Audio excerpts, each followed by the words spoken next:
Assalamualaikum. Welcome to new topic, that is types of surds. In previous lecture we have discussed about surd. तो surd itself क्या है? An irrational number with rational radicand. ठीक है, एक ऐसा irrational number जिसका radicand rational हो उसे हम surd कहते हैं. ठीक है. अच्छा, अब देखिए, अगर फॉर एग्जांपल हम कोई भी surd कंसीडर करते हैं तो ज़रूरी नहीं है कि जब हम surd को डिफाइन कर रहे हैं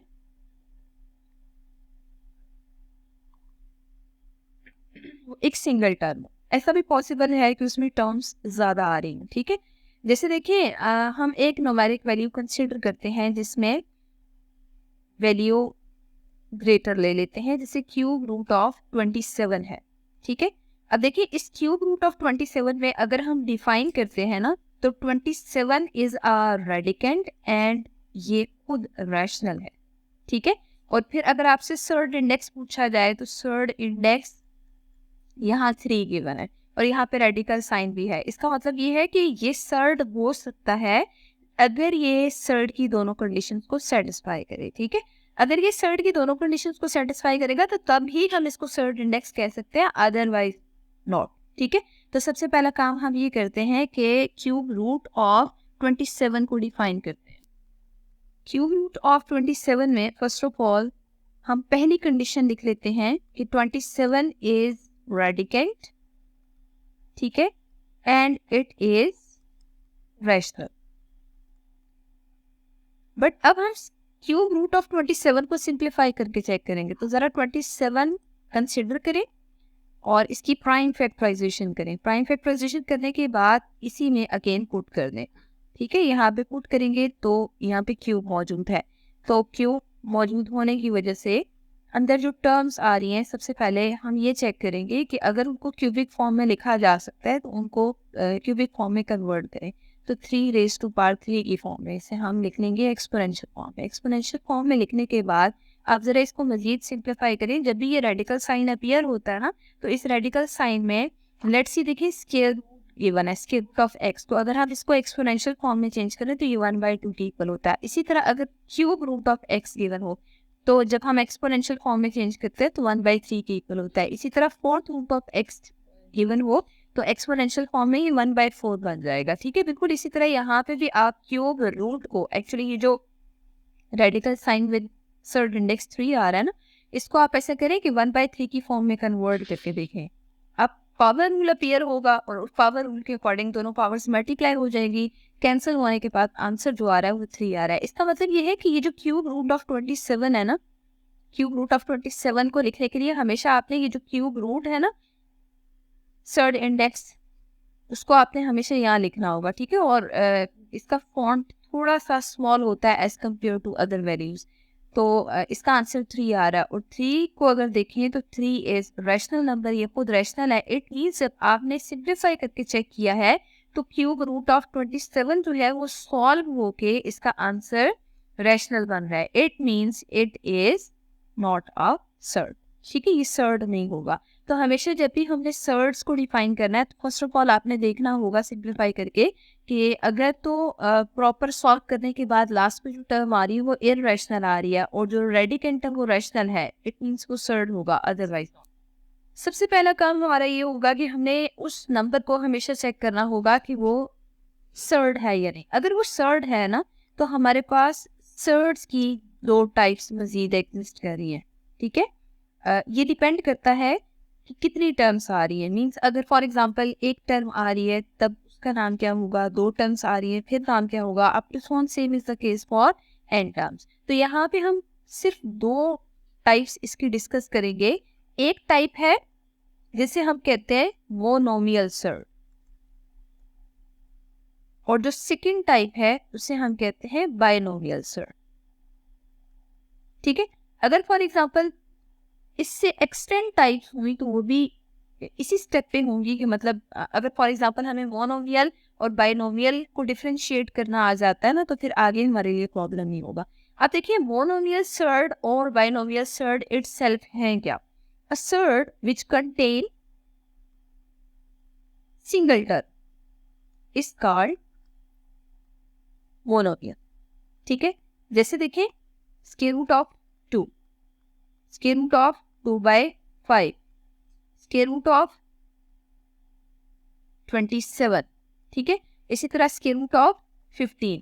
अगर आप इन सब पे फोकस करें ना, ये जो मैंने यहाँ पे एग्जांपल्स लिखी हैं, ये सारी एग्जांपल्स सर्ड्स की ही है, मतलब ये इट सेल्फ सारे सर्ड्स हैं।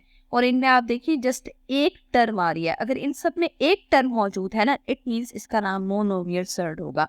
लेकिन अगर फॉर एग्जाम्पल ऐसा सर्ड हो which contains 2 terms,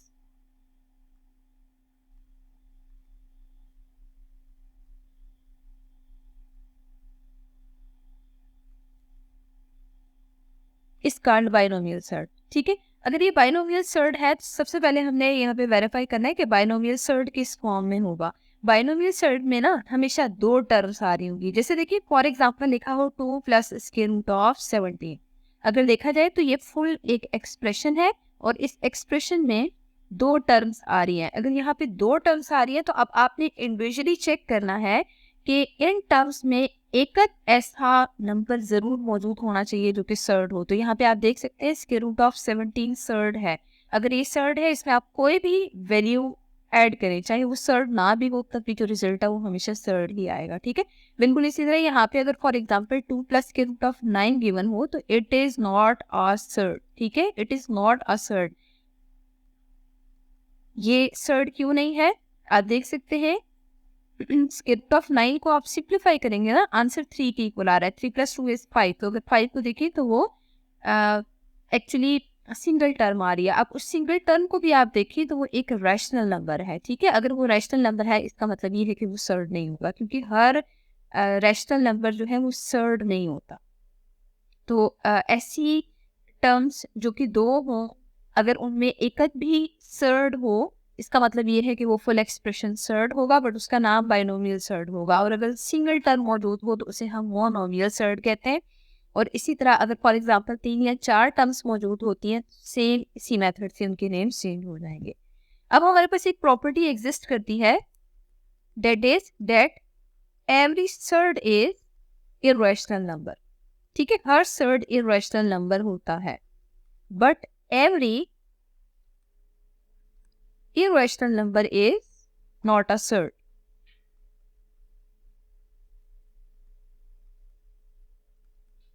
First of all, highlight this property, and now we will check with example that why every surd is irrational but irrational number is not a surd. देखिए हम ऐसा करते हैं, एक surd को consider करते हैं। For example हम स्क्वायर रूट ऑफ 17 ले लेते हैं या 2 + स्क्वायर रूट ऑफ 17 ले लेते हैं। मतलब एक हमने मोनोमियल कंसिडर कर लिया है और एक बाइनोमियल कंसिडर कर लिया है। अब आप देखें कि ये जो स्क्वायर रूट ऑफ 17 है ना, ये सर्ड है। सर्ड क्यों है?